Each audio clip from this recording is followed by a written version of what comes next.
Hi, I'm Tony Williams, and this is Brookly Savvy.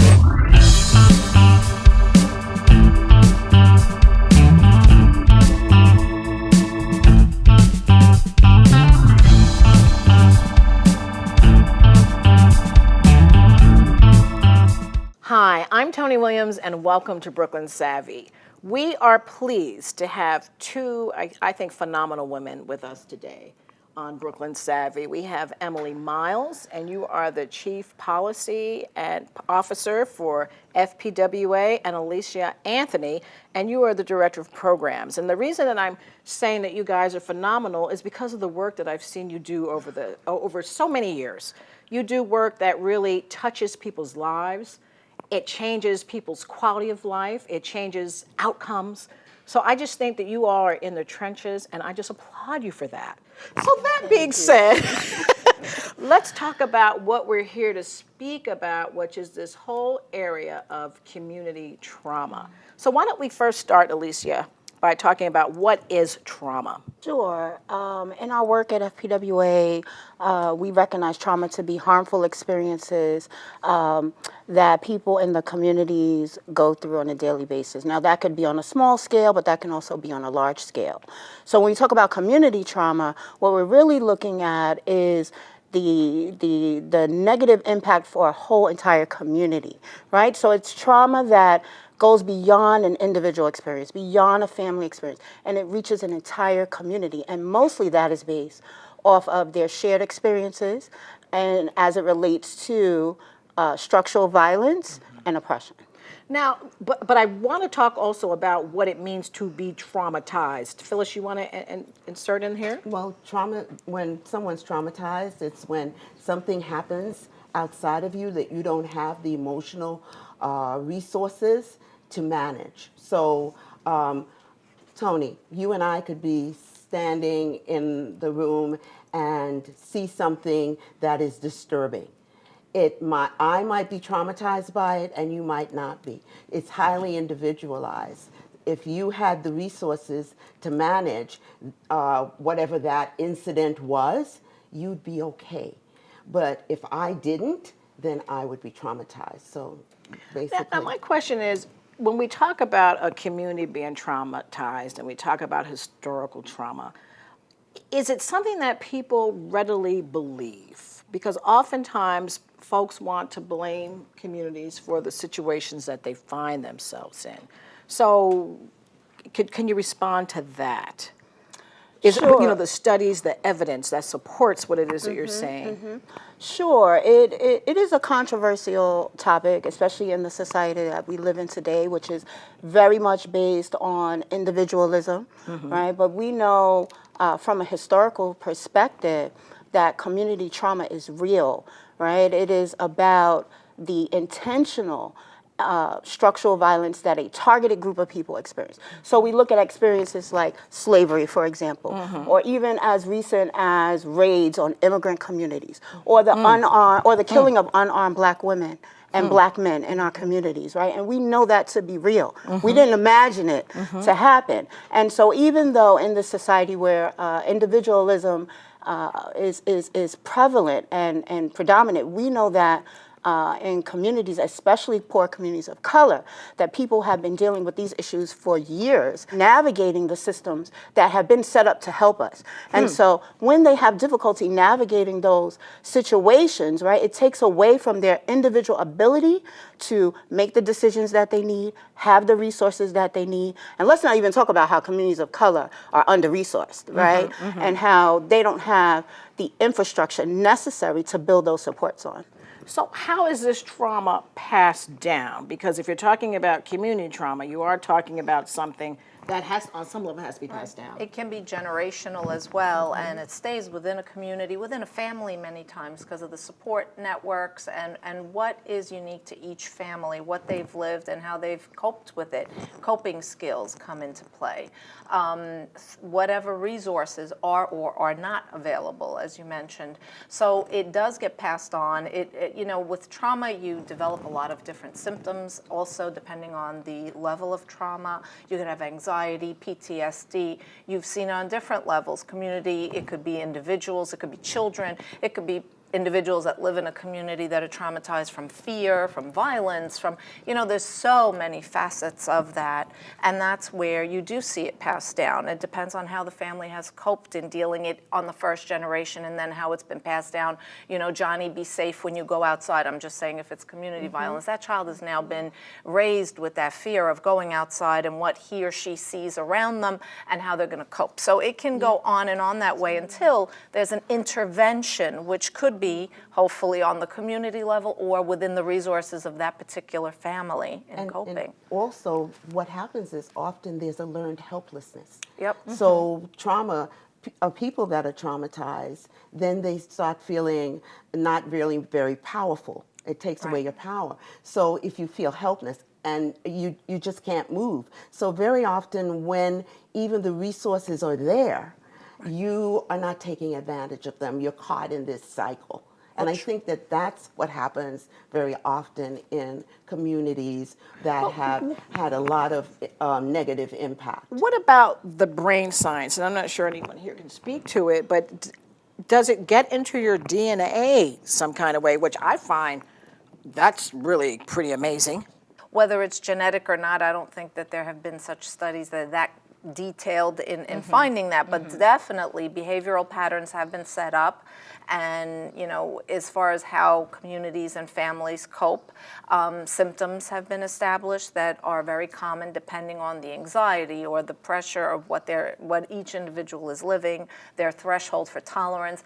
Trust, again, there's a lot of the empowerment, feeling the disabled and stuck. So there's a whole host of clinical symptoms that are there that are a part of that, kind of dependency on the symptoms they're living. It just becomes a pattern of a norm for generation to generation. And lifelong repercussions for Right. this. We see with childhood trauma especially, Absolutely. lifelong repercussions of that type of trauma, real health outcomes, negative Yes. health outcomes that last a lifetime.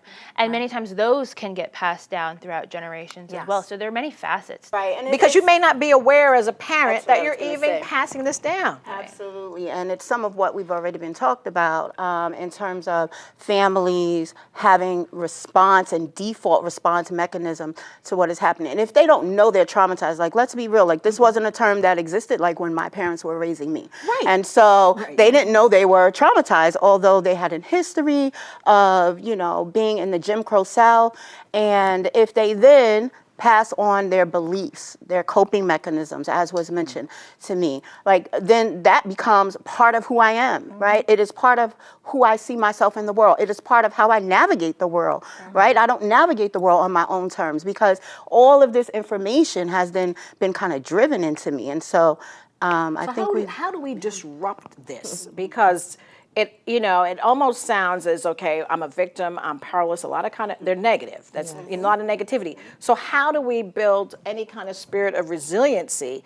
And I imagine it must first start with the people and then it broadens to community? There are a variety of ways that we can go about addressing some of this. Some of this talk, you spoke about some interventions earlier and looking at systems that are designed to intervene, access to those systems, how do we increase access to those systems, and how do we train those systems to ensure that they are not themselves re-traumatizing people. Talk to us and about what that communities. looks like.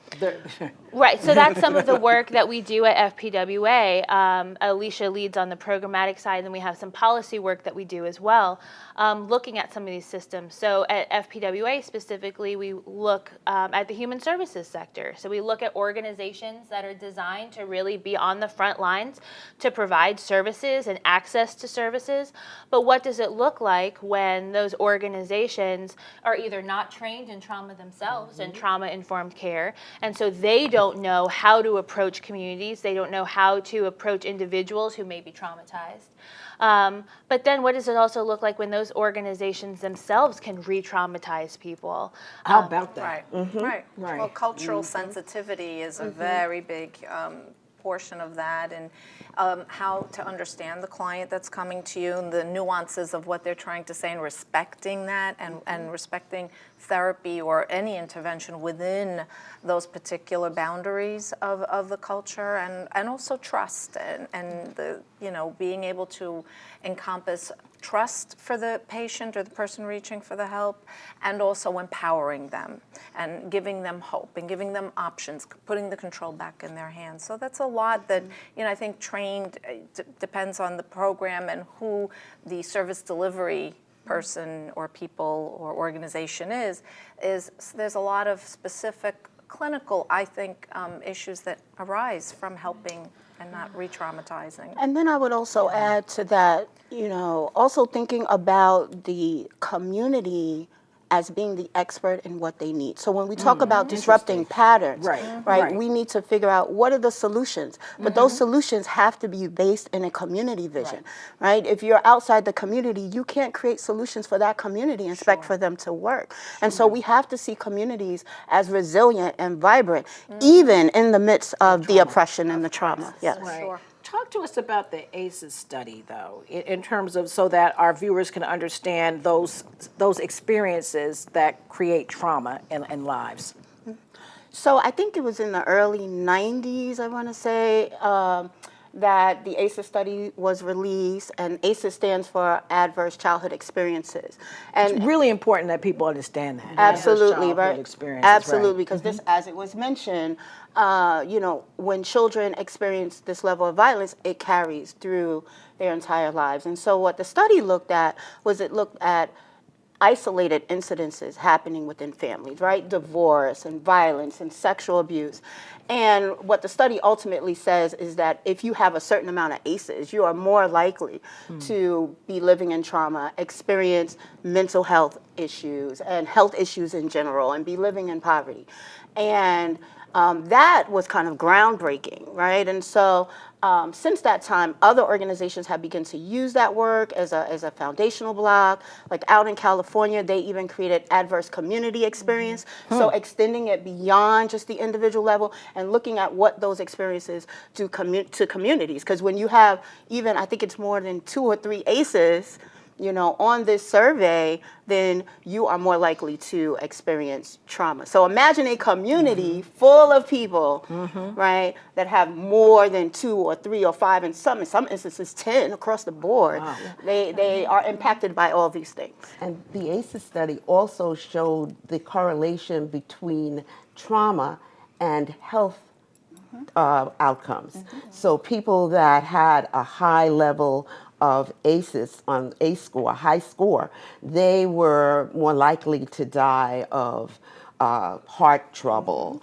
cancer, and actually they went as far as to say that people that have a really high ACE score generally die up to 20 years younger than your average person. So, I mean, there's a huge information around that in schools when people look at, the teachers look at why children are not doing well. Children that have a high ACEs score have a really difficult time concentrating in class. There's a higher level of them not even finishing school. So it really answers a lot of questions. And one of the things that I think is important is education.